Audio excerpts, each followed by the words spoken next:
Everybody ready? Come on, let's go. The Rick Thorne Show! Let's go! The Rick Thorne Show! Let's go! Yo, what up? I'm here at Hollywood Vatican with the OG tattoo artist, my homie, Freddy Negrete. What's up, bro? How you doing?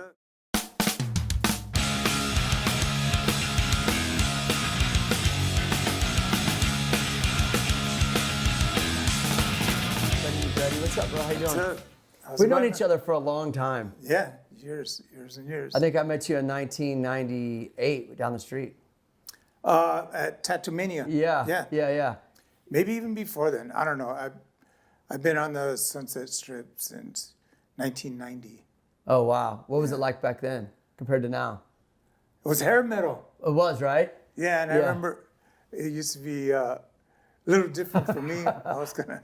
I was still like more choloed out. But did you tattoo a lot of the hair metal dudes? Yeah. Yeah. Yeah, I tattooed all kinds of those guys. How many Guns N' Roses tattoos? I tattooed Boy George. Did you? Yeah. No, what'd you tattoo on him? A big cross. Really? Thing. Yeah. So he had to be young back then, huh? Yeah, he was young. Yeah. Back in the day. Now, but I did a lot of R&B back then. I tattooed Boyz II Men, Jodeci, all those kids. I tattooed that girl, Left Eye from TLC. Is that it? TLC? Is that Don't Chase TLC. Waterfalls or something? Is that TLC? Yeah. So she's the one that passed. Okay. Yeah. Okay. Bobby Brown. You tattooed Bobby Brown too? Yeah.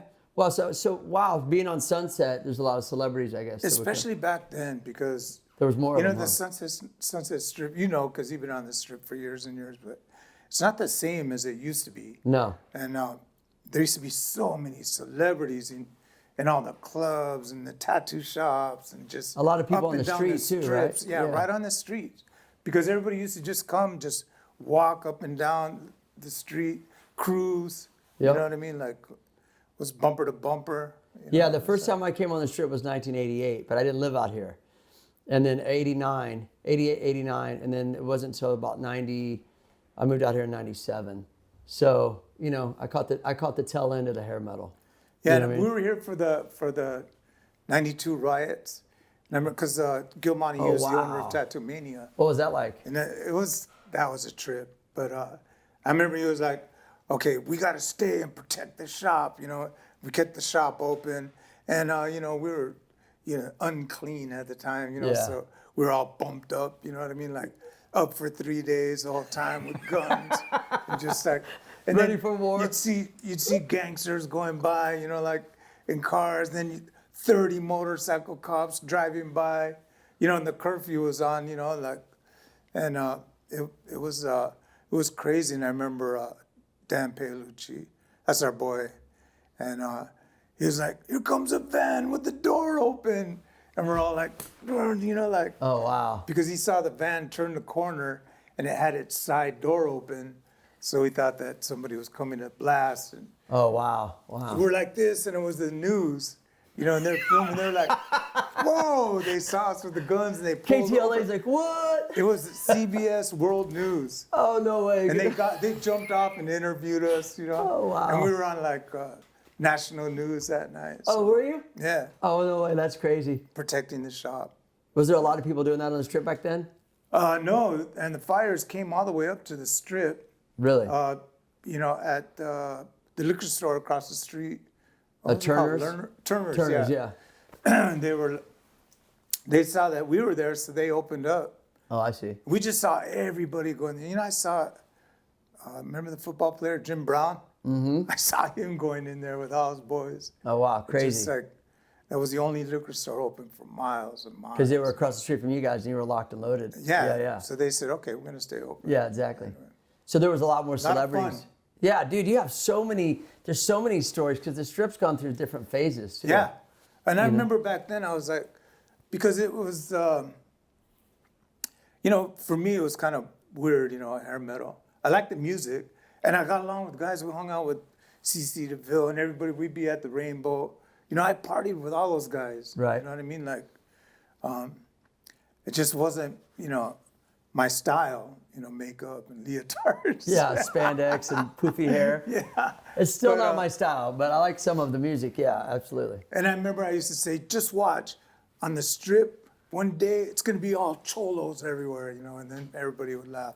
But it's funny because then grunge came in, and shit. everybody had that kind of look. Yep. You know what I mean? Like, Yep. And all those guys are my friends too, man. Just like, Any top grunge artists that we would know of that you might have tattooed? Off the top of your probably head? a bunch. Yeah. Probably a lot. Because you guys were the spot to come to on the strip, right? Yeah. Yeah. So yeah, and it seemed like just everybody we tattooed, and I was working with Mark at the time. Just like, I didn't even know who anybody was. I didn't. I didn't really care, but people say, "Oh, you just tattooed so and so," just like. And then,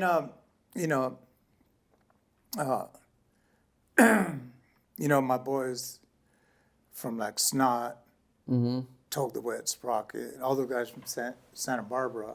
Right. You know what I mean? Like, because I did leave the strip for a few years, and I opened up a tattoo shop in Santa Barbara. Oh, I didn't know that. What was it called? Rat-a-tattoo. Okay. Oh, wait, that was you? Okay. All right. Yeah. Okay. And so at the time, they had a little mini music scene, not like Seattle or anything, but people were going to Santa Barbara because it's such a beautiful city, such a cool town to live in, and they were doing their bands there, and we didn't have that many venues, but do you remember Snot? Right? Yeah, of course. Ultra Spank, Told the Wet Sprocket. I know that band, yeah. Dishwalla. Yep. Big Bad Voodoo Daddy. Oh, yeah. All these bands came from Santa Barbara. So. Oh, okay, cool. And I tattooed all those guys. I let them come and hang out at my tattoo shop. My tattoo shop was amazing because it was this massive building. I had a 3-bedroom apartment upstairs. Oh, wow. But the front part of the apartment was my personal little party room. Okay. And So you lived there too? yeah. Yeah, cool. Yeah, and it was 2 blocks from the beach on wow. State Street. What? And so what made you choose that spot? Just you liked it up there? I got lucky. I just got really lucky with the spot. There was this guy that was he had a tattoo shop in Santa Barbara, and me and Gil used to go up there when we were working on Blood In, Blood Out. We used to go do guest spots over there. And how was that in that film? How was working on that film? Good? Oh, dude. Yeah. Those were the days. Working on that was great. And it started a whole career for me doing temporary tattoos, for movies. You've done a lot, like Con Air. Did you see Con Air? Back in the day. So, my Sorry, partner, I didn't mean to take it off your shop, but forget about that. Let's talk about the movies. Yeah. Because I did a lot of movies, But my partner, who I met on Blood In, Blood Out, he was also the chairman of the board of directors for the IA union, So they made it so that I was the only non-union tattoo artist that could go on a movie and actually work. It was called a working TA, a technical advisor. Oh, that's cool. But I could actually work on the movies. Oh, cool. So yeah, I did like. What other movies? You did Con Air, Blood In, Blood Out? Blade. Yep, okay. Tons of I did Triple Indemnity, Basic Instinct, which was a comedy spoof of cool. Fatal Attraction and Basic Instinct. I did like 30. You still do a lot now? No. You know what? One of the guys that we used to have come work with us on movies, his name is Rick Stratton. He's a great makeup artist. He's, he does all the effects, makeup effects. Like he did all the Ninja Turtles and that kind of stuff. But he was a great artist, and he worked with us on Blood In, Blood Out. And then whenever we needed somebody that could actually draw and paint, because some of the process was having to paint the tattoos, Yeah. So we'd hire him. Well, he ended up inventing, a better process, You know, like got it. with the computers and. Oh, to put the tattoos on people? Yeah. So the way they do it now is they actually print the tattoo on like it's like a Cracker Jack tattoo. Yeah. It's like a matte surface kind of Cracker skin. Jack tattoo. Yeah, and I remember those. it Those were the sticks- bomb. Those were the bomb, dude. I remember sticking those all over. Yeah. So now they have this. It just sticks on with water, and all the color and everything's right on there. So it's like And a the stencil. tattoos It's almost look like a real. stencil almost. It's kind of like a stencil, but it's like more like a Cracker Jack tattoo. Got it. So They just stick it on Stick with it- cold water. So then, but And back it's in a the day, you film. would just draw it on. Is that what you did? Back in the day, we would print this makeup, onto like a newsprint, and then with 100% alcohol, we'd stick it on, Oh, I see. Okay. and that would be like a stencil, but it would be like a dark greenish, bluish color. So when we lit it up, the outline was all there, and then we'd come in with brushes, and do the shading or color. Got it. Or How long would that take? Same as a normal, probably quicker than a normal tattoo, right? a little bit quicker. Yeah, because you have to be as precise. You But gotta be it would yeah. take some Take some time, time, yeah. But it's the movies, so they don't care. I mean, some of those guys are sitting in that chair for hours and hours getting their makeup. True. I don't even know how they do it. Normally Me they get- neither. Tattoos nowadays in films is like you technically had to have a release from the artist. Yeah, so that. It's crazy. I think it all started with that Tyson tattoo. Yeah, so that. Remember that? So that was the thing. It's like, if you look at the argument, you're the owner of your tattoos. I don't care who designs it. If I commission somebody to do me a painting That's your for my painting. house, it's my painting, and I can publish it. I can print it. I can. So you feel that way about that? That Yeah. you should be able to do whatever. You bought it. It's yours. It's Mike Tyson's tattoo. If he says it's okay to use it, it's okay to use it. So, but what happened was that the tattoo artist, which it's not really even an original type design, but he said it was his original it's a design. tribal. Yeah, it's a tribal design, right? Like a. Yeah, it's a Borneo style tribal design. Okay. It's nothing unique. But, he said it was his design, and he sued, the production. So the production just didn't want to stop producing. Mm-hmm. You know what I mean? Like they have all these millions and millions of dollars into it. Just pay this guy out and get rid of him. Mm-hmm. But that was the biggest mistake because now everybody that has tattoos either has to cover them Yep. or have to get a release sign from the artist. I feel like that's sometimes bad, speaking because I go on auditions and stuff, and I feel like sometimes that works against me because I am covered in tattoos. Like, oh, this is a liability. Do you know what I Right. mean for them? And they Or wanna like, know oh, more every work to cover artist it that up, did it? Or, yeah. It's crazy because just- they're like, you need release from every artist. And it's just like, I feel like you do. Like, I respect you guys as artists, 100%. But if I bought it, it's mine. It's right? yours. And it's on my body, so you don't. Exactly. I just feel that way, like, well, what? but yeah. So that's crazy. Yeah, it's crazy. But I mean, So I wish they would have fought it. I wish they would have said, No. no. Yeah, yeah, This, but it helped out a lot of you other don't actors. own this tattoo. It's Mike Tyson does. Yeah. And if he wants to sign it over, he could sign it over. So that's the issue. It's just But like, do artists really go after people that are in movies with their tattoo? well, after that guy Besides got that guy? paid out, of course. Artists do go after them. Well, they were after that, but now. You mean other artists were doing that too? No, Just that him. guy was the president. Oh, just him. No one else did that.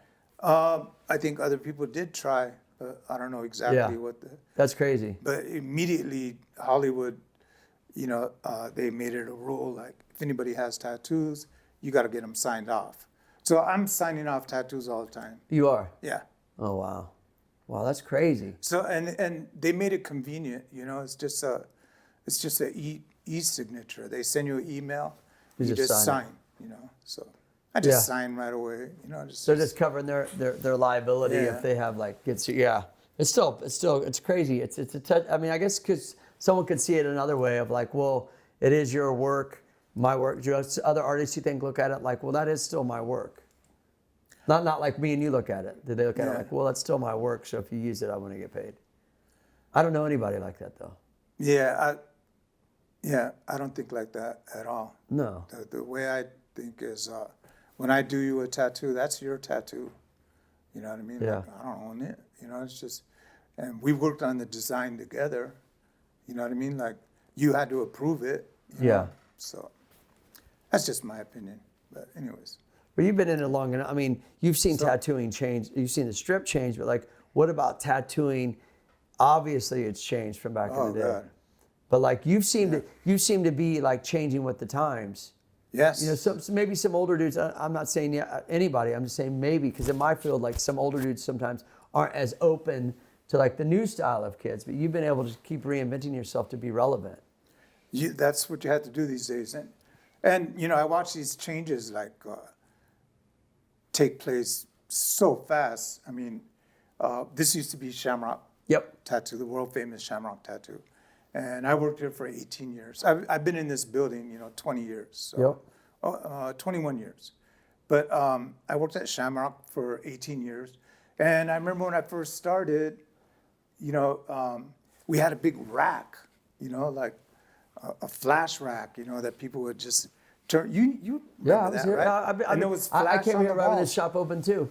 And, you know, Well, I didn't I work used here, to though, freehand. People, you know, I would always say, no, you know, I'll do it custom, you know, I'll draw it for you. Freehand, I'd get a pen and just draw stuff for people. And I always wanted to do everything custom. But people were still coming in, getting stuff off the wall. And then all of a sudden people were saying, yeah, the internet, you know, just like, no, I know internet. And, but then everybody was like, do you have the internet? Do you have the internet? And they were bringing stuff off the internet. You know, we had our little bookshelf, you know. Just I remember. People would say, you know, I want a koi fish. Okay, we get a book, you know. Or they want a statue, you know. Do you still have books of artists though here, of what the artists have done? You guys still do that? No. Don't even do that anymore, huh? No. 'Cause remember the book? You guys all had them. This is Yeah, Freddy's everybody book. had their own photo album. And people looked there like you could see your work. Yeah, I used to like that because That's cool. it gave people something to do while they're waiting or whatever, you know, look at everybody's work. But so, you know, then we were saying, you know what? I remember me and Mark were talking about it, just that I think we need to get the internet, dude, because That's so funny. Like, yo, it's time, bro. We need to get It's the time. internet. And so we had these guys that came the by. fuck is the internet? Remember They that were movie? selling computers. That's That how we Jay and Silent were. Bob. That's What how the we fuck were. is the internet? We kind of get a little, you know, like huffy when somebody asks if we had the internet. Just, internet now, you know, just like getting so tired of these people asking for the internet. What is this thing? Yeah. But anyway, so we, you know, me and Mark were talking about it, and these guys came in. Hey, we got these computers, you know, that fell off the truck or whatever. So we bought a couple of, you know, laptop computers, and then we got the internet, you know. So then we found out it was like, okay, this is useless without a printer, you know. So it's like an addiction, you know. Oh, I it's just hear like you, it yeah. keeps us taking us deeper and deeper. But anyways, eventually we ended up with a big screen computer and just, Yeah. you know, printers and Changing with the everything. times, yeah. Yeah, and that was, and then nobody got anything off the wall. Yeah, it was like a thing of the Just past. everything was off the internet, you know. Bet you to come back. You know how things go full circle, it seems like. But what about Yes, you know, no, Flash is coming back. Yeah, that's what I mean. Yeah. People are buying Flash, you know, just like Oh, they buy it now. other shops, yeah. To see. Oh, I see. Okay. Yeah, it's just like, That's what I mean. It's like it's like buying records. Like the newer shops would be like, we want to do the old school, go It's- back right. kind of vibe, you know. our dress, you know, like Yeah, make style of clothing. Give it an old style feel. Because Yeah. I mean, you and I both know you learned how to tattoo in prison, right? Yes. Right. Okay. So you know like what from prison to what tattoo shops used to be like and what they are now, and how the codes are different and everything's different. So a lot of these younger kids or younger shops probably want that authentic tattoo vibe. Exactly. You know, when you walk in a shop and you're like, okay, this is like a sailor vibe or like a, you know what I mean? You know what I'm talking about? Like Yeah, that it's, tattoo vibe. Like my niece, she's 22, you know, and she's an apprentice here. You know Kayla? Yep. And she's a great artist. She's doing great, but all she cares about is the way things used to be. You know what I mean? And she's her Flash is up on the wall in there, you know, and Awesome. she paints Flash, and she knows everything about tattoo artists, you know. That's probably because of you, though, too, right? Probably. Been in her life her whole life and seen it in the phases, of the shops changing and stuff. I think it's I think it's that, and also just the interest in nostalgia. I don't know if I said that right. Nostalgia. No, you're absolutely right, because it's like that, like this real quick, like in BMX or punk rock or different genres of style or dress or 50s or Elvis. A lot of people always want to relive because some of that stuff was cooler than what's now. Yeah. You know what I mean? And so it's like, well, not that you're just trying to relive it, but like I relate to that because it seemed like it had more style. That's what I'm saying. I feel like tattoo shops had more style back in the day. They did. They were just everything authentic. had more style. Music, everything. I don't know what it is, but maybe I'm getting old. I don't know, but just food, everything just is just losing its thing. Yeah. Yeah. You know what I mean? Like, even some of my favorite really good restaurants, just can't they find a decent chef? It's just like, this is shit. What happened to all the chefs? What happened to the dudes, they're man? in Vegas or something. Jeez. Vegas is the one place you can go get some good food. Right? They keep something real down there. But I mean, it's like we're losing a lot of our flavor and our style. You think that's happening in tattooing? I mean, I saw a bunch of tattoo artists pop up once. Here's my theory on it, and you correct me if I'm wrong, and I'll compare it to what I do. BMX, we're bike riding, we're skating, they're skaters, whatever. We got on TV, and then all of a sudden, it changed to this thing. And then next in line, I felt like was tattooing. You were on Ink Masters, you were on all these shows. And then next thing you know, all these tattoo artists start popping up everywhere. Do you feel like that helped or hurted or diluted or not diluted like the industry in a sense? Because now everybody wants to be a tattoo artist because they see it on TV. Yes. Do you understand the power of the television? I never thought that it would affect tattooing. My theory was that tattooing always is going to hold its place because it's got that edge of darkness in the design concept, like, you know what I mean? Like skulls and, it's on the edge. Getting tattooed is like a risk you're taking, it's like a statement that you're making. Gonna get loose and not be uptight. Good times all the time, that's what it's about. Gonna stand up, shout and let it out. Whoa. That you're a little bit rebellious and, a little bit on the dark side. Yeah, like you take it, like check this shit out. Yeah, I get it. You think it lost that? So I felt like it would never lose that, but now I feel like it has kind of lost it a little bit. And you mean so it got super trendy, is what you're saying, in a sense? I think social media and the way people get tattooed has a lot to do with it because nowadays, what was cool about tattoo shops, street tattoo shops, is that people could come in, and they'd see the environment, they'd see these crazy tattoo artists, whatever their look was, bikers or whatever, but still there was like a kind of a scary edge to it, Yeah, it had a vibe. Every shop had a vibe. Do you remember a shop in Kansas City? Vibe. Do you remember Shop Grimm's in Kansas City? I know of it because I worked with them. Yeah, okay, so that was my first shop I went into. Oh, okay. As a kid. And I met some dudes like, I don't know if you know them, like Whispering Danny and Ugly Bill. Those were the dudes that were there. Those are the guys that would be just what's on the wall, pal. Just Absolutely. And I remember when I first went in. Getting rude with people. He was super, I mean, it was, but that was part of it. They were cool. Yeah, it was cool. It was part of the experience. Exactly. And that's what shops were like. So, but what you're saying is you feel like it kind of like with the mainstream media, things have gotten trendier and kind of lost that kind of edge a little bit? Yes, with the way people get tattoos, they don't come walking in a tattoo and just trust the artist there and look at the work and say, I want to get a tattoo. Let's go for it, yeah. And everything has to be, done online, and people want to make their appointments online, just like they want to order their food online. They want to do everything online. It's just like my buddy East, we'd be working together. He goes, Freddy, look at this. And I go, oh, yeah, that's cool. And then, later that afternoon, it arrives. Yeah. And it's just Yeah. the way people use their phones and technology and It's more Amazon. I think what just- you're trying to say, or what I at least feel like you're trying to say, is things seem less personal. Things seem more kind of a little impersonal. But you still have you have such a strong reputation in tattooing and respect. I think a lot of your clients already know going in that you're like an OG. They know Yeah. what they already respect you. Like they. But I see a lot of people going through. Most of the people I tattoo know who I am and or have been tattooed by me before. Yep. You know what I mean? Or Homie knows a homie. I do have some new clients. You know what I mean? But what I do see with people shopping online, it's exactly that. So Oh, shopping online. That's I see what you're saying. yeah, you know what I mean? Like Yeah. Like they're going to Amazon for they'll, tattoos. they'll take two people that do beautiful work. You know, it's just like how much? You know how much? You know what I mean? Like their shopping price. Not quality.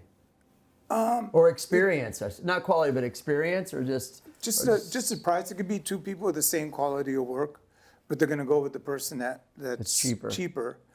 And then if you're an artist and you're a great artist and you don't have clients, you're gonna go cheaper.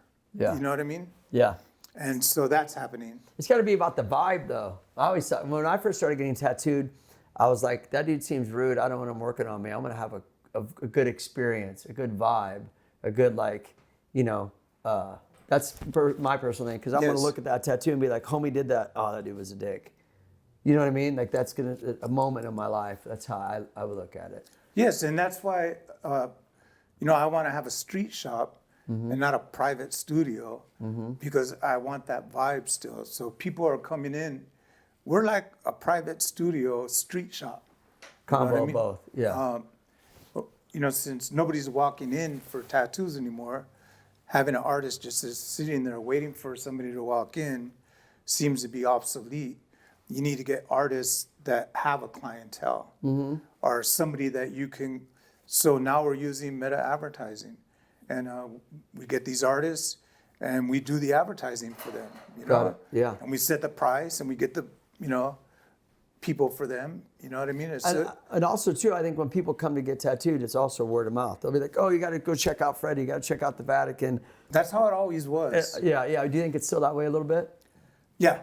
You're always gonna have that once you tattoo somebody, and the experience that person is has good. a good experience. That's what I mean. And they get a good tattoo, and that person's gonna go say, "Hey man, I was at Hollywood Vatican. I got tattooed by so and so." It's right on Sunset. Say Mike It's Brown badass. Jr. for instance. Yep. And Mike who's Brown Jr. Oh, that guy. But they have a good experience and they're going to tell their friends. Yeah. It's just like, here, I got a nice set. So that's always going to work. Yeah. But we just had to adjust to this new way that people are getting tattooed. Yeah. We had to continually make. I saw a reel of this tattoo artist saying, if I would have known I had to be a content creator and an influencer and just to be a tattoo artist, so. It's got to be about it's got to be about the art, though. Yeah. You Bottom know? line, it's about the art. Yeah. But in order to get people in your chair, you got to be an influencer. You got to be a. Oh, I see know what what I you're mean? saying. Yeah. You got to use social media. You got to make reels. Yeah. And I look at them. Some of these reels are really creative. Like they get my attention. Yeah. You know what I mean? Like. That's what I mean though about you. And Is then you boom, there's the tattoo. but that's what I mean about you. Entertain me. Yeah, but you keep an eye on what's new, to keep, even though you've developed your own style. I mean, look, let's talk about your tattooing style, black and gray inventor. Yes. Yeah, and that all started in the prisons, right? Yes. Because you're like like anyone out there, like the OG black and gray artist. You're looking at them right here. Okay, I was like the first Chicano, Cholo, gangster tattoo artist that learned in prison. Okay. So basically, all the tattoo shops, everywhere were traditional style tattooing. Which for the people that don't know is like eagles and yeah, traditional style. It's just it's Sailor type it's stuff. kind of cartoonish, bold line Okay. color, and yeah, you could say sailor stuff, but I always just say that because that's how I. so it's got a traditional look to it, you know. Yep. And that's how all the tattoo shops were, you know. Like I got tattoos like that, where I went into tattoo shops. So That was the one of style. the- That was the style back then, basically. Yes. How the evolution of where tattooing was at that time. and it stayed the same because that look started. That's how tattooing started, and it stayed the same for years. The equipment, the style of art. I'm telling you, You know, TV changed it, man. I'm telling you. I think we changed it. Yeah, So- yeah. But I'm just saying, when more people are exposed to it, and it's just a weird thing when they say, oh, it must be okay if it's on TV. Yes. Do you know what I mean? Right. It was always okay. But one of the innovators was Ed Hardy. Mm-hmm. And we have his son, Doug Hardy, that works here. Ed Hardy's my mentor. But he he introduced some new style Mm-hmm. to like tribal, like Japanese art. Yep. You know, the Japanese had their thing, what they were doing. Nobody knew about it. And him and Sailor Jerry introduced it to America, and people were like, wow, you know, this is amazing art, you know, so, but it was still kind of the same with the bold line and color, you know. So Japanese style mixed in with traditional style really well, and people started incorporating Japanese style into their traditional style of art. And then there was us. You know, I was learning. And to cut you off, but their stuff had more colors to it. It was all color. It was all yes. color. Yeah. Okay. But one thing that the Japanese used a lot was black and gray by watering down the black. Okay. You know, and we did that in prison. In fact, we would take ink and evaporate it, and it would make it blacker and darker. And then we'd add baby oil or water to the ink, and it would make it lighter. You know, so we were creating black and gray, you know, in prison. Wow. That's fucking cool. And then so that was just while that was I just from in there- experimenting to figure it out, right? Just experimenting with shit. Yeah. Yeah. Well, Wow. you know, in prison, they figured everything out, you know, like rotary tattoo machines, you know, everybody uses them now. That's all anybody uses. They were invented in prison. Oh, wow. I didn't know that. Stencil paper, you know, the purple stencil paper, that was invented in prison, you know, making stencils, you know, like drawing over the art and having the purple on the back. And you What make would a they use stencil. for a stencil in prison, though? What would it? What would be That ditto paper, it was called ditto paper. Okay. And so what it was back in the day, before they had copy machines, they had these ditto machines. So Okay. ditto, I guess, you know, makes, you know, the word for making more, you know. Yeah, but- yeah. So, and what they would do is they would get a ditto master. They would either type on it or run it through thermal fax and then put it on a cylinder with some fluid and then just wind it like this, and paper would go through and a copy would come out purple, like Oh, wow. a purple copy of whatever. And back when I was a kid in school, every day they pass out purple paper, you know, the PTA I meeting remember that. tonight. I remember that. Yeah, I actually remember this paper now. Yeah. Yeah, and it was purple. Yep, and it was. And so you know, when copy machines came in, of course, schools and everyone, the last ones to use ditto paper were the cheap ass prisons. And so, and we had figured out a long time ago that if you take those ditto masters, you can make stencils that stick on skin with deodorant. The deodorant that we had, Speed Stick. Oh, wow. And for years, that's how tattoo shops stuck on stencils with Speed Stick. What? So it all started in prison. All that started in prison. Rotary machines started in prison. Black and gray, making the different tones. Wow. Started in prison. Single needle. All that started in prison. So So you-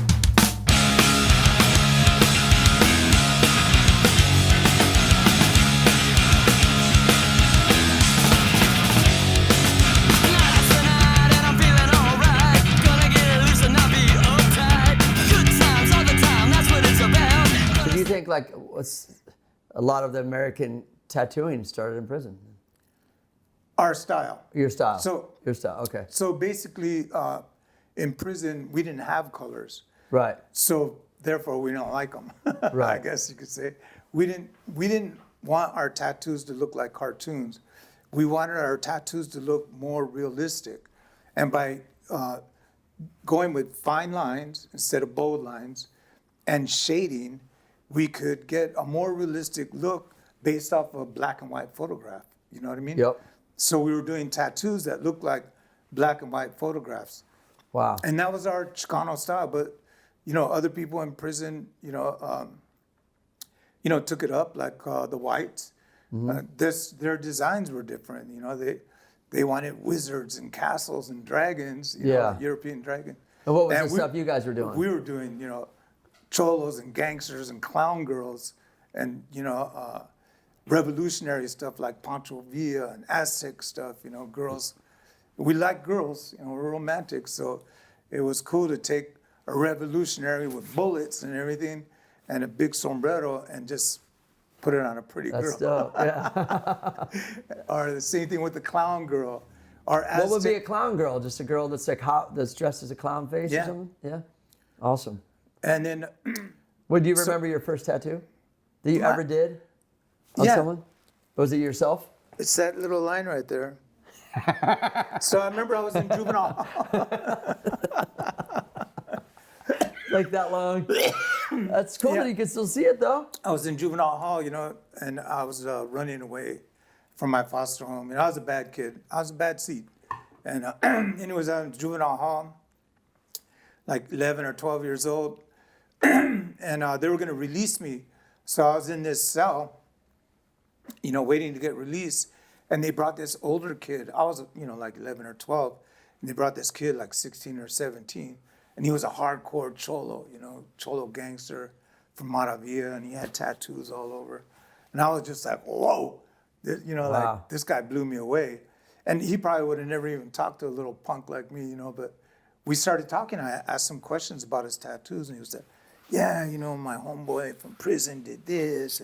And then, and I was like, how does he do it? He goes, oh, yeah, what you do is you get a needle and wrap a thread around it and melt it into a toothbrush and then dip it into India ink and just That's how it says tap, poke, stick and poke. Yeah, stick and poke. Yeah. So he told me how to do it.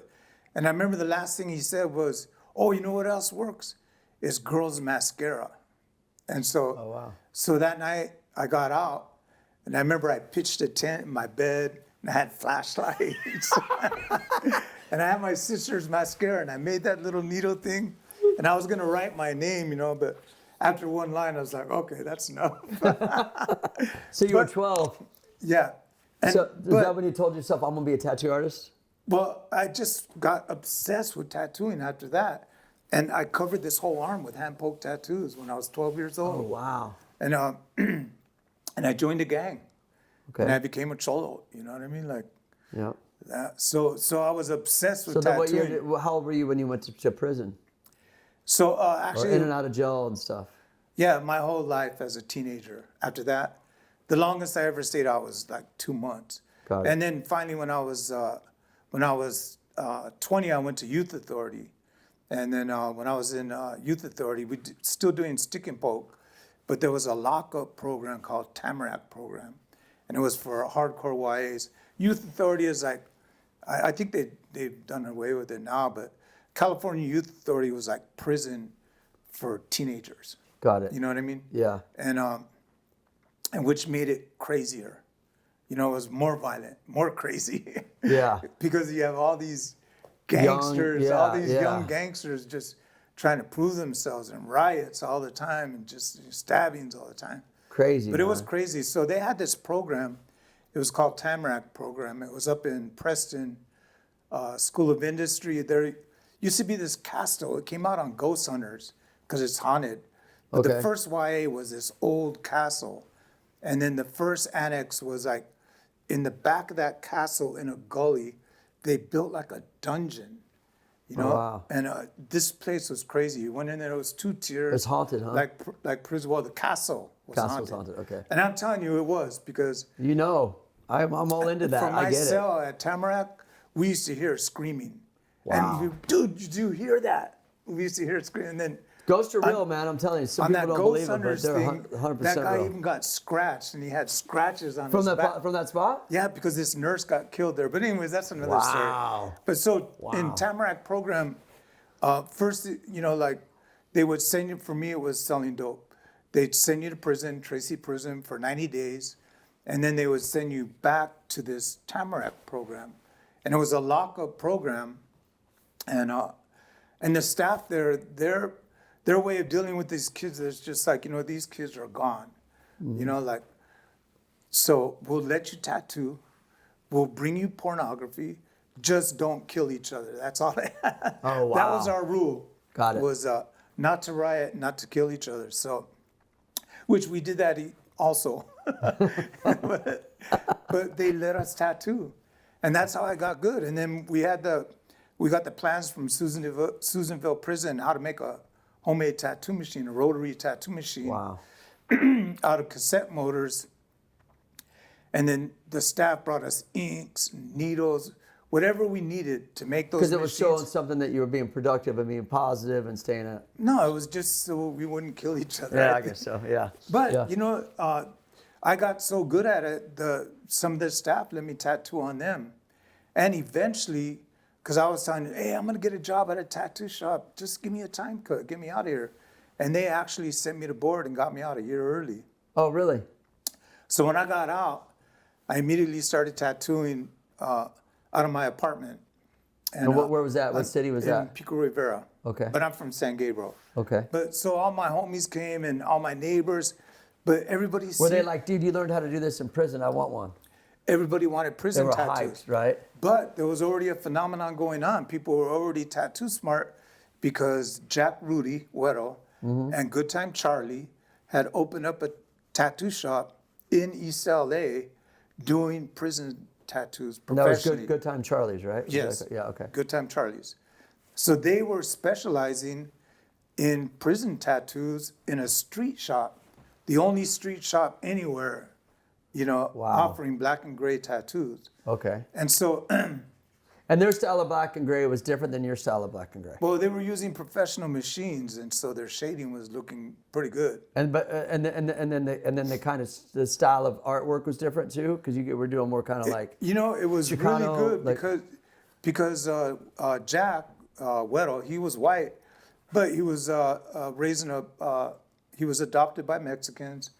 He was raised in the hood, ochentas, and so he was a low rider. He was like one of those white cholos. Got it. You know what I mean? Yeah. Okay. Yeah. And so he knew the art style. He hadn't been to prison. He didn't know the style like I did, but he knew the style. And I remember when I first saw the work, it was just, fine line, shading, beautiful work. And I was even thinking, man, this looks better than what we're doing, So, so I would do tattoos and I would send them to Good Time Charlie's. Everybody knew about Good Time Charlie's. And I go show them this, Oh, because you were trying to get in with those guys, right? Or I just just showing them, wanted them to see what I was doing. see what you were doing. Yeah. You know what I mean? Yeah. And especially Jack, because I saw Charlie's work, which was good, and the other guys that worked there, which was good, but Jack was the real deal. Right, yeah. Weddle, Yeah. So I was like, show Weddle this. What though? I love it. Yeah, and so then,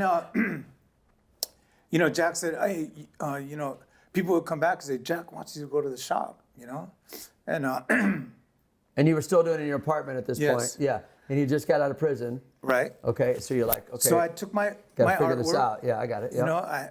I had my artwork. So, when I went down there, they had my designs on the wall. And the reason why is because when I was in Youth Authority, I was in the print shop. That was my trade. And I worked in the camera room, and the instructor there would let us do whatever we wanted after a certain time.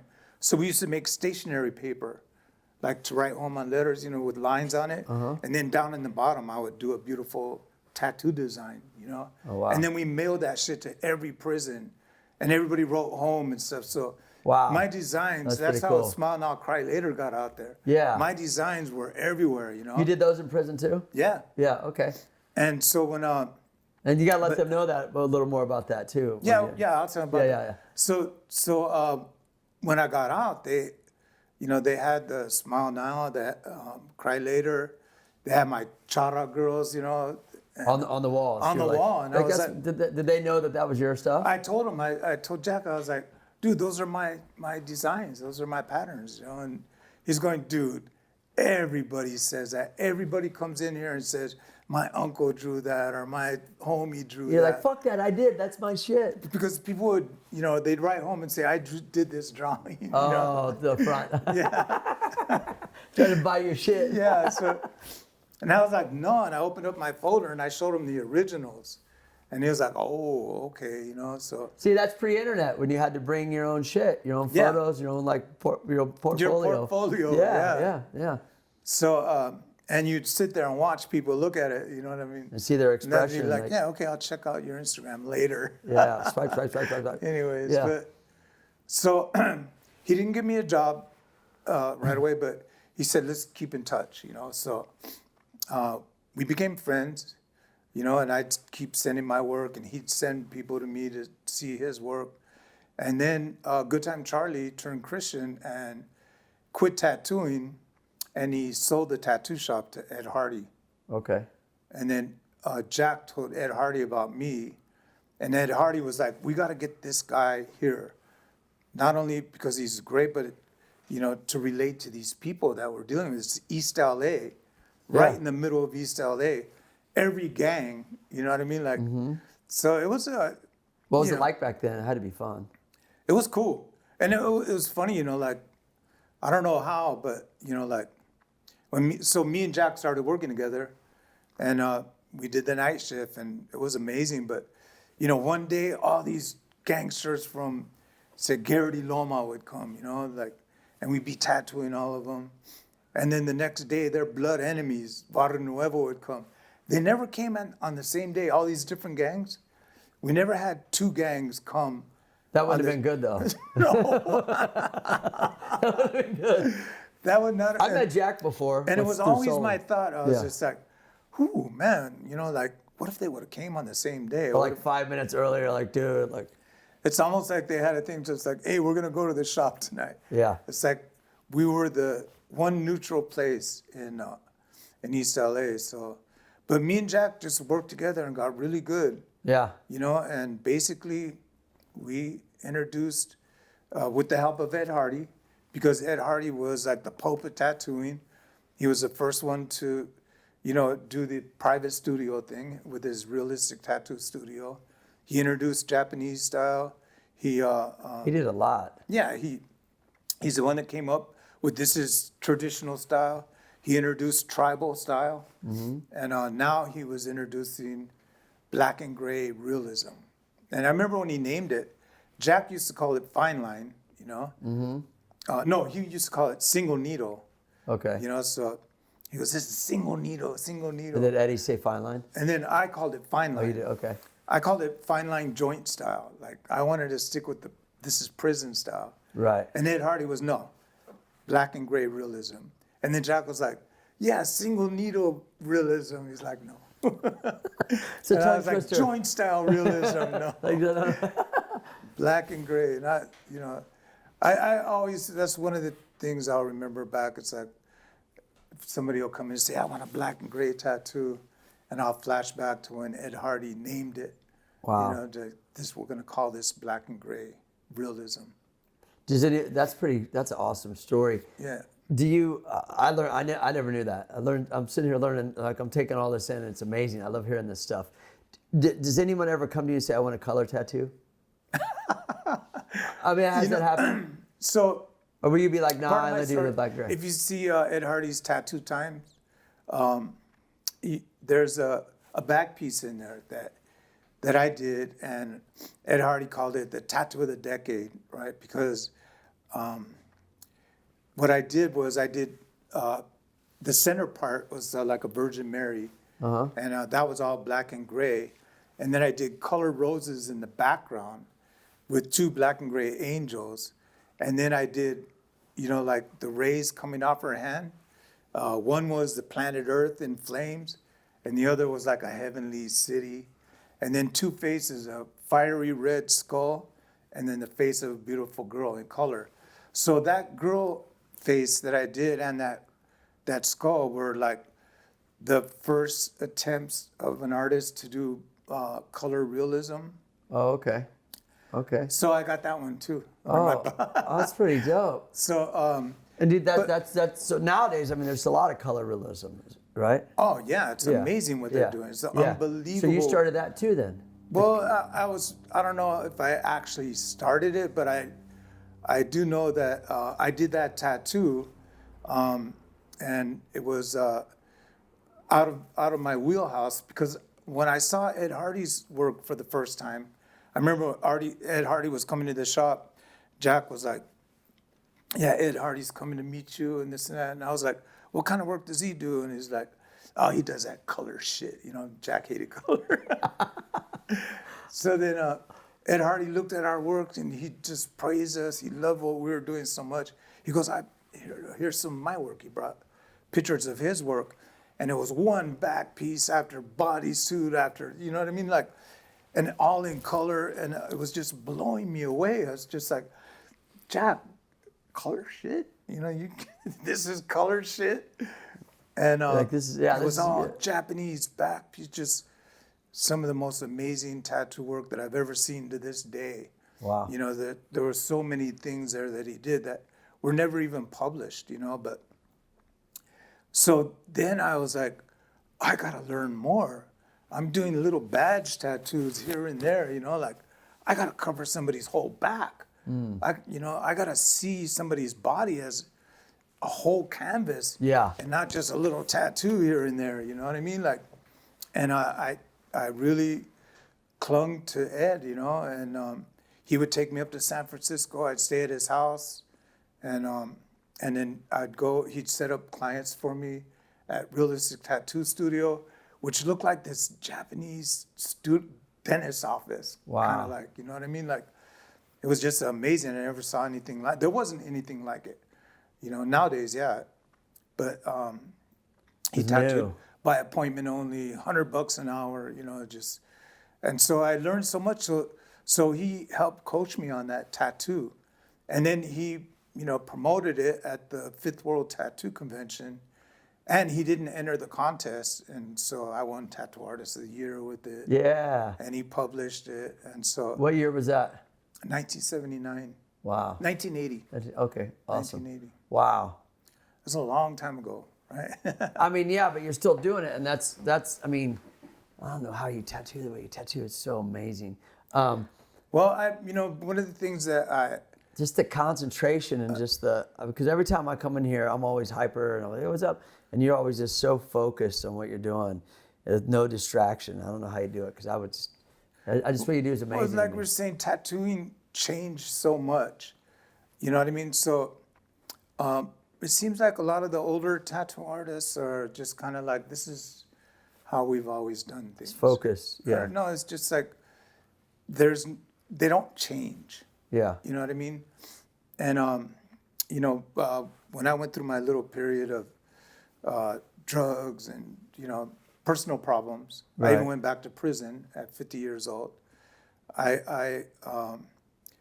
There was a revolution happening, an awakening happening in tattooing, and it went to the next level while I was, in prison or on the streets or just tattooing to get money. You know what I mean? And I came out, I got sober. I had a new focus on my life, I had a new focus on my art. And then I started to see that things had really changed. And I had the respect of all these younger artists that lifted black and gray tattooing to a new level. And they were like, thank you for everything you've done and this and that. And I'm like, wow, what you guys are doing is just amazing. So I kind of made a decision, like, I'm not gonna be that guy, grandma taught it and I bought it kind of guy. You know Yeah. what I mean? Like, I don't want people to come to me just for, oh, smile now, cry later, souvenir tattoo because I'm Freddy Negrete. I need to reinvent myself. Yeah. And so the first thing you have to do is be teachable. So I'm looking, what are they doing? You know what I mean? Yeah. Okay, machines, they went to rotaries, like the inks are different, like they're making their stencils different. They're not drawing stuff out of their head. They're taking references. Like a great artist would have a model there and just paint the model, because they wanted to capture the realism. Yep. So if I draw, if I'm gonna tattoo an elephant, if I make one up out of my mind, freehand, it's gonna look okay, but it's not gonna look like a real elephant. Yeah. So what are we doing here? We're doing realism, so we need to have real references, Yep. So, and these guys, the way they, put their references together with Photoshop, they grab this statue and this angel and this, they grab all these images together, which is what I do now, and you put them together on Photoshop, and then you do an overlay, and then you draw it, and make all the changes, add your own twists, but you have to have the correct reference if you Yep. want your tattoo to come out looking real. So all these changes I was willing to make, Yeah, so yeah, that- and that's what I said earlier. You're always able. It seems to me that you're like, I could relate a lot to you in that sense because to me, I have a sense. Obviously, you love what you do. You Yes. love tattooing, and that's why you keep advancing. You're not doing it because it makes you money or you're this or that. These reasons, it's like you want to advance. You want to explore. And let me ask you this before we get out of here. And I'm going to talk about the shop too. Do you feel tattooing saved your life? Oh, definitely. Sounds Which like is, it. yes. Sounds like when you got out.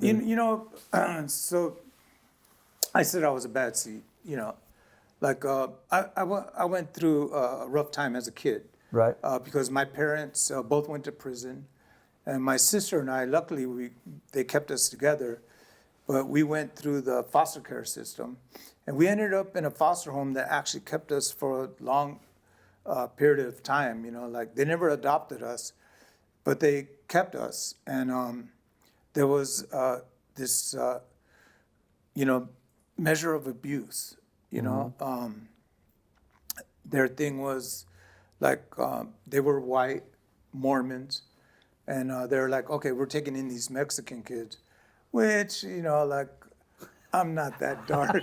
You know what I mean? Like if you're gonna adopt some Mexican kids, at least get some that look white. Yeah, you know what I mean? Yeah. So it's like, what is this shit? Like, yeah. So they were they were abusive. Yes, because to them they were like, we're gonna beat the Mexican out of them, So they, Shit. but The way you said that was funny. Yeah, that's kind of that's so they physically were physical with you. yes, Oh, physically wow. abusive and Why would mentally why would someone abusive. adopt kids to fucking beat them? It doesn't make sense. Yeah, It's fucking it's I wild think to me. like the foster mother, It's weird. I think she started losing her mind. She ended up with Alzheimer's, but she literally, like, for instance, Good for her, 'cause she's being abusive. As That's an what you get. example, I was that's the way I That's what you felt. fucking get. But I had a problem wetting the bed, so it was like I would get these beatings, if I wet the bed. And I admit I was already like, 8 or 9. I was too old to be wetting the bed. I get it. But and I remember one morning, like I woke up and I was like, oh, I didn't wet the bed, and I was like, oh man, I'm not gonna get beat this Wow. morning, and so she comes in and I go, I didn't wet the bed. She goes, go to the bathroom right now. So I went to the bathroom. When I came back, there was a wet spot on the bed. She goes, you didn't wet the bed, and she had pulled the blankets further down. Psycho bitch. That's psycho, right? What? She goes, you didn't wet the bed, huh? Just beat the shit out of me. Dang, dude. So what that a made me very hostile. Fuck You know what I yeah, I'm like anybody. And then, I Because wanted to also get too, away like, from- who is this person? You're not really my mom. You Yeah. just beat me and shit. So I don't know setting up about shit. mother's love or any of that shit. So I was, and then, I'm like, okay, I'm Mexican. I belong over there with them, Yeah. And that's when I started running away and going to the hood. I got into the gang, and and then not only did I have to prove myself, because all the Mexican kids, even though I was a bad white kid, I was one of the white kids that was bad, but Yeah. we were like, they called us surfers, you know what I mean? Yeah. And we would occasionally fight with the Mexicans, the beaners and surfers would fight. But they knew us, and we would sometimes do stuff with them. So they knew me as Fred Barker. That was the foster, like. So what's Negrete? Negrete's your original name. That's my real name, I got Negrete. it. Yeah. Yeah. So How'd you say it? Negrete. Negrete. Okay. I said it white. Negrete. I call him Negrete. Yeah. Ed Hardy is the one that said Freddy Negrete. It sounds great, and I was like, oh, I hated Fred, that. you know Ed Hardy. You know what's? I know we got to get going soon. But you know what Ed Hardy sounds like to me. Do you ever see the movie about Facebook? No. And the dude's like, the Facebook, and he goes, yeah, we're gonna call it the Facebook, and the dude goes, no, Facebook. And he's like, oh, That's Ed Hardy. He was so brilliant. Yeah. Well, anyways, so when I got into the hood, they're like, isn't this Fred Barker? I'm like, I'm Mexican. My name's Fernando Negrete. Da da da da. And they jumped me in the neighborhood. Then I felt like I had something to prove. You know what I mean? So I had to show them that I could be crazy. And I could, and I was a crazy ass homeboy, you know what I mean? And I was very violent, and I had no doubt in my mind that I was gonna spend the rest of my life in prison, like, all the other. Because your family structure, you got these Mormon crazy foster parents. Yeah, I get it. By the time I was 17, I was so hardcore. I already shot people with this, it was just like, and so tattooing changed my life. All of a sudden, I had this man, these men, Jack Rudy and Ed Hardy, guiding me, showing me a better way. I didn't have to rob liquor stores. I used to rob liquor stores. You know what I mean? And, I didn't have to rob or steal for money. And I saw things different. It's just like, I don't want to spend the rest of my life in prison. I want to do this. Yeah. You know what I mean? Like, okay, I could tattoo in prison. In this bathroom with these other hardheads, because you live in a bathroom in prison. Right. And or I could be out here and enjoy life and make money and do what I love. It's just so it changed my life there. Yeah. And then when I got my drug problems later and everything, and I got clean and sober, and just devoted my life to my art, and everything else followed. Yeah, My girl, yeah. I had to give a shout out to Deja. She's a great tattoo artist. She's my lady. I love her with all my heart. Awesome. Yeah, she's cool. And I'm happy for all you. my friends, family, and just. And I'm happy you got the shop. We could go on for hours and hours. We could, and we'd like to keep this around. I could talk to you for 5 hours. The podcast, we'd like to keep this like at an hour. I like to keep it. You can have me back sometime. Just absolutely. Focus on one thing. You know what? You tattooed me. You tattooed me one time before, and it was when I came in here for St. Patrick's Day, and when it was Shamrock. And Mark's like, Channel 5 News is gonna be here, Rick. I want Freddie to tattoo you. And he did a Shamrock on me. Oh yeah. Yeah. But now you've never really tattooed me like I thought maybe we could do. Well, we could do that. Maybe we could do like a tattoo, like a Cracker Jack tattoo.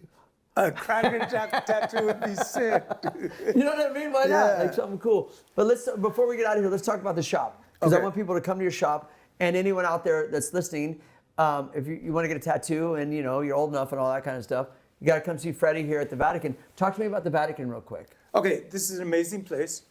This is a historical building, apart from the 20 years that it was Shamrock Tattoo. Before that, this building was owned by Bing Crosby, this whole building. And in our store is where they invented the video recorder. And really? Yes. They invented the video recorder here as... You mean like a VHS recorder type Just thing? the recorder. Wow. You know what I mean? Okay. They invented the recorder, yeah. Okay, yeah. And it was made as a video assist. They wanted the movie directors to have a video of what their scene looked like. And that's why they invented it. Wow. And the first one to use it was Jerry Lewis, some movie that he...